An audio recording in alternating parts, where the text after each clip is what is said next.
Assalamualaikum. Okay gang, jumpa lagi kita dekat video aku kali ni. Okay, so hari ni aku nak review Hyta dekat Ampa, Hyta loose. Macam video sebelum ni aku dah pernah review Hyta yang kada kan. Tapi kali ni aku nak buat special sikit, aku nak buat yang loose. Boleh pegang tu, boleh tengok Hyta tu macam mana dia punya condition. Ini special sikit lah. Alright. So macam biasa, sebelum aku nak review Hyta ni, hampa boleh tekan button subscribe dulu. Lepas tu boleh tekan button loceng untuk support aku kalau aku upload video lepas ni. Hampa akan dapat notification. Alright. So jom aku review Hyta dekat Ampa daripada Hot Wheels ni. Okay, so ni Hyta dia. Yang ni Hyta model lama lah. Yang ni nama Hyta dia Nissan Maxima Drift Car Made in Thailand. Okay, so ni Hyta ni dia main set. Dia punya set team transport. Dia main 5 biji Hyta tak silap aku. Hyta ni lori. Lepas tu ada lagi 3 biji Hyta lah. Tapi aku ambil yang loose, bukan aku ambil yang set. Kalau dia set dia main dengan box. Yang ni aku beli loose. Aku beli Hyta dengan lori saja.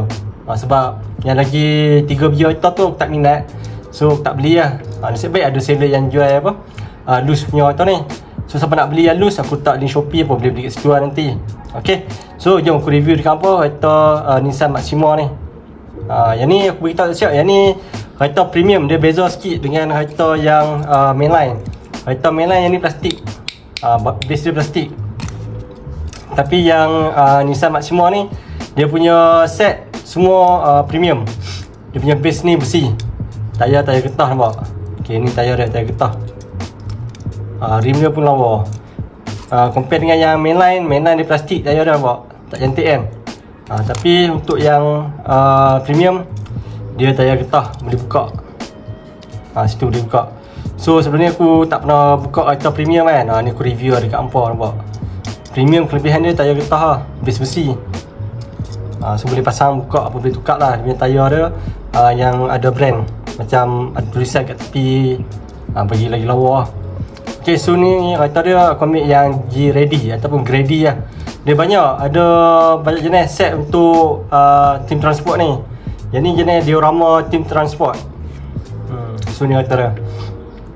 Detail depan dia lawa, lampu ada cantik, tulisan Nissan. Dia punya bumper ada lip, macam lawa lah. Yang ni macam JDM lah. Aku memang minat gila Hyta ni. Ada side mirror, color orange ni pun lawa, gempak lah. Nampak dia punya hood dia cantik. Nampak enjin dalam, ada sunroof, boleh buka tutup. Tapi tak boleh buka lah. Yang ni dia punya contoh lah. Tu decal Grady. Bahagian dalam dia nampak. Steering belah kiri. Selalu JDM steering kanan kan. Yang ni steering kiri.